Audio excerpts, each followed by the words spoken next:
Matagal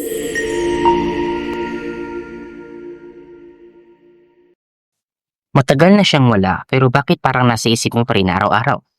Hindi ka niya tinatawagan, hindi ka pinihili, pero parang hindi siya maalis-alis sa utak mo. At tinatanong mo ang sarili mo, bakit ang hirap pakawala ng taong matagal ka nang iniwan? Point number 1. Obsession is grief. Ang obsession hindi lang pagmamahal. Malungkutan yan. Pagluluksa sa taong nawala sa iyo. Pagluluksa sa emosyon, sa pagkakataon na pwede sanang maging kayo. At pagluluksa sa old version mo na buong tapang na nagmahal pero nasaktan. Point number 2. Utak mo ang kumakapit. May kinalaman dito ang utak mo. Noong andyan siya, binigyan ka niya ng dopamine, kilig, saya, excitement, oxytocin.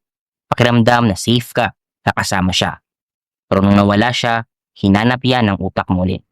Kaya parang addiction ang pangungulila sa kanya. Hindi ka mahina. Na-condition ka lang sa mga pagkakataon na magkasama pa kayo. Point number 3. Hindi siya, kundi yung ideya na magkasama kayo.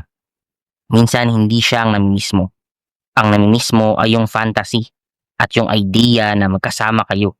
Ang version niya na nasa isip mo. Ang idea na may taong pipili sa iyo na may magpaparamdam na mahalaga ka. Pero ang katotohanan, ang totoong nagkulang ay hindi ikaw. Number 4. Bakit ka naghahanap ng signs?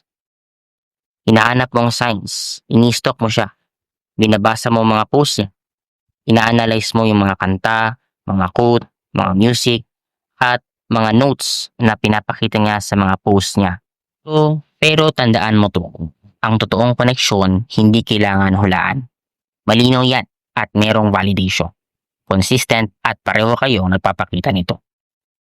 Oo, ang closure na hinihintay mo, baka hindi na niya kailanman ibibigay pa. Okay lang yun, dahil ang tunay na closure, ikaw ang nagbibigay sa sarili mo. Ang pagbitaw ay hindi tungkol sa paglimot sa kanya. Ito ay tungkol sa pag-alala mo kung sino ka talaga bilang ikaw. Hindi ka nagpulang, hindi ka naman nabaliw.